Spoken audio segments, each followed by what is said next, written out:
राष्ट्रपतींची भेट प्रधानमंत्री, गृहमंत्री या प्रमुख लोकांनी घ्यावं यात आश्चर्य वाटण्यासारखं काही नाही.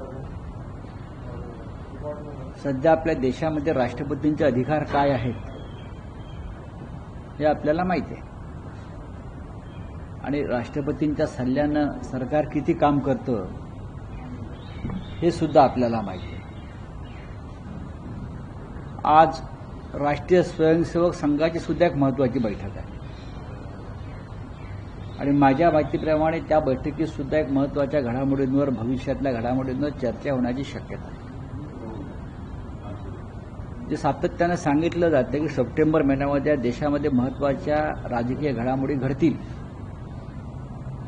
त्याच्याविषयी आम्ही स्वतः सगळे जे राजकीय विश्लेषक असतो, जे आमच्या कानावर गोष्टी येत असतात, तर आम्हालाही वाटतं की सप्टेंबर महिन्यामध्ये या देशामध्ये महत्त्वाच्या राजकीय घडामोडी घडू शकतात. आता राष्ट्रपतींना प्रधानमंत्री भेटणं हा त्यांच्या कामाचा एक भाग आहे. ते राष्ट्रपतींना भेटायला जातात हेच महत्त्वाचं आहे. राष्ट्रपतींना ते भेटायला बोलवत नाहीत ही बातमी आहे. या देशात सध्याचं एकंदरीत कामाच्या पद्धती पाहता काही होऊ शकतं. ठीक आहे, पाहू काय होत आहे ते. सर, निशिकांत दुबे यांनी म्हटलंय की मुंबईमध्ये फक्त 30% मराठी लोक आहेत आणि मुंबईला बनवण्यासाठी उत्तर प्रदेश, बिहारी लोकांचा मोठा वाटा आहे. पालिका निवडणुकीत दोन्ही ठाकरे, मनसे आणि शिवसेना दोन्ही संपूर्ण असतील असाही दावा त्यांनी केला. बघा, तुम्ही फार महत्त्व देता एखाद्या व्यक्तीला जो महाराष्ट्राच्या विरुद्ध, मराठी माणसाच्या विरुद्ध बोलतो आहे आणि त्या बोलण्याला राज्याचे मुख्यमंत्री देवेंद्र फडणवीस हे एक प्रकारे त्यांचं समर्थन करतायत.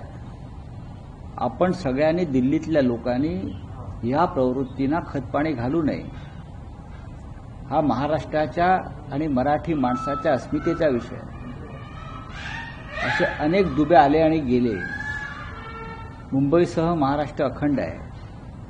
106 हुतात्म्यांच्या बलिदानातून ही मुंबईसह महाराष्ट्र आपल्याला मिळालेलं आहे आणि ते 106 हुतात्म्यात दुबे चौबे मिश्रा नाहीत, बरं का. हे या निशिकांत दुबे यांनी समजून घेतलं पाहिजे.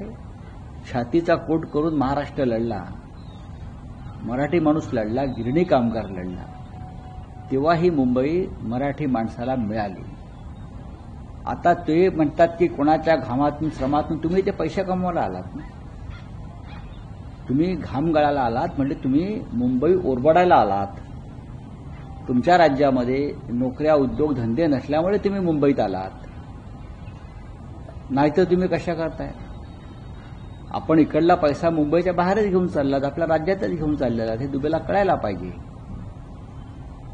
मराठी माणसाच्या पोटावर आपण मारून ही मुंबई तुम्ही लुटत आहात, हे सुद्धा तेवढंच खरं आहे ना. आपण काय मुंबईचं फार मोठं भव्य अशी मुंबई निर्माण करण्यासाठी ते आला नाहीत ना. एकीकडे पंतप्रधान नरेंद्र मोदी सातत्यानं नेहरूंचं नाव घेऊन टीका करतात, महात्मा गांधींचं देखील सातत्यानं धोरणाबद्दल बोललं जातं. मात्र आता गडकरींनी नेहरूंचं आणि महात्मा गांधींचं नाव घेऊन कौतुक केले, स्तुती केली. नितीन गडकरींनी किंवा अन्य कोणी पंडित जवाहरलाल नेहरू, महात्मा गांधी यांचं नाव घेऊन देशाच्या जडणघडणीतल्या आणि विकासातल्या योगदानाविषयी जर ते काही बोलले असतील तर त्यात चुकीचं काय आहे. भारतीय जनता पक्षामध्ये आणि सरकारमध्ये सध्या सगळ्यात समजदार मंत्री कोणी असेल तर ते नितीन गडकरी हेच आहेत. म्हणजे नितीन गडकरी यांनी नेहरूंचं नाव घेतलं याबद्दल त्यांच्यावर कारवाई तर होणार नाही ना, अशी शंका मला येते. म्हणजे नेहरूंचा किती द्वेष असावा. आमच्या मुंबईमध्ये मेट्रो रेल्वे स्टेशन आहे, ते कुठे आहे. त्यांनी म्हटलंय बघा ना, विज्ञान केंद्र, सायन्स सेंटर. मुळात ते नेहरू सायन्स सेंटर आहे, पण नेहरू काढलं नाव.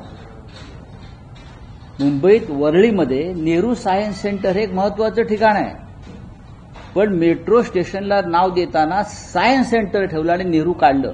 एवढा द्वेष जर कोणाच्या पोटात असेल तर त्या देशावर राज्य करायला लायक नाही. बोरिवलीच्या मेट्रो स्टेशनमध्ये संजय गांधी राष्ट्रीय उद्यान आहे. अख्ख्या मुंबई महाराष्ट्राला ते संजय गांधी राष्ट्रीय उद्यान म्हणून माहिती आहे. पण तिकडल्या मेट्रो स्टेशनला नाव देताना त्यांनी राष्ट्रीय उद्यान म्हटलं, संजय गांधी राष्ट्रीय उद्यान म्हटलं नाही. हे या देशाचं दुर्दैव आहे की इतकं द्वेषपूर्ण पद्धतीनं काम करणारे राज्यकर्ते या आम्हाला देशाला लाभलेले आहेत. नेहरूंचं नाव तुम्ही काढता, जी नेहरू सेंटर नावानं, नेहरू सायन्स सेंटर नावानं प्रसिद्ध आहे ती जागा, तिकडे तुम्ही नेहरू काढताय आणि सायन्स सेंटर टाकताय. टाका ना नेहरू. नेहरून तुमचं काय बिघडवलं? तुम्ही नेहरूचंच खाताय ना. त्याच्यामुळे नितीन गडकरी साहेबांनी नेहरू गांधींचं योगदान जर मान्य केलं असेल तर मी त्यांचं अभिनंदन करतो आणि त्यांच्या समजदारीला सलाम करतो. सर, तिसऱ्या आठवड्यामध्ये डिनर डिप्लोमसी म्हणतात इंडिया आघाडीची उद्धव ठाकरे येणार आहेत का, आणि डिनर डिप्लोमसीमध्ये कोणकोणते विषय चर्चेले जाणार आहेत? इंडिया आघाडीची बैठक 7 तारखेला आहे, संध्याकाळी 7 वाजता. राहुल गांधी त्या बैठकीचे निमंत्रित आहेत. त्यांनी सगळ्यांना स्वतः फोन करून या बैठकीचं निमंत्रण दिलेलं आहे. माननीय उद्धव ठाकरे यांच्याशी सुद्धा राहुल गांधींची चर्चा झाली, किमान 3 ते 4 वेळा चर्चा केली आणि आग्रह केला की आपण दिल्लीमध्ये येणं आवश्यक आहे. शिवसेना पक्षप्रमुख उद्धव ठाकरे हे 6 तारखेला दुपारनंतर दिल्लीमध्ये येतील आणि 8 तारखेपर्यंत ते दिल्लीमध्ये आहेत. 7 तारखेच्या बैठकीला उपस्थित राहतील. त्यांच्या काही गाठीबिटी ठरवू शकतात. 7 तारखेला दुपारी 12:30 वाजता ते संसद भवनातील शिवसेनेच्या पक्ष कार्यालयाला भेट देतील. काही संघटना ज्या आहेत, कामगार संघटना, त्या कोर्टात जात आहेत. श्रीकांत शिंदे यांची विनंती आहे की ज्यांनी रेती आणि दगड याच्यामध्ये मोनोपॉली तयार केलेली आहे आणि या परिसरामध्ये, आणि त्यामुळे रेट जे आहे ते वाढवलेले आहे आणि त्यामुळे आज कोर्टामध्ये ते जातात. चांगली गोष्ट आहे. न्यायालयानं या सगळ्या गोष्टींचं ही सुनावणी ऐकून किंवा आमच्या आर्ग्युमेंट्स ऐकून या सगळ्या लहान उद्योजकांचा न्याय दिला पाहिजे. संपूर्ण महाराष्ट्रामध्ये हे अशा प्रकारची कामं, ठेकेदारीची कामं 2-4 कुटुंबाचे जे सत्तेमध्ये आहेत तेच घेत आहेत. आता तुम्ही रेती, वाळू, माती आणि दगडी सोडायला तयार नाही. तुमचा एक माणूस अमित साळुंके याला झारखंड पोलीस काय घेऊन गेले ह्याचा जरा शिंदे कुटुंबाने विचार केला पाहिजे.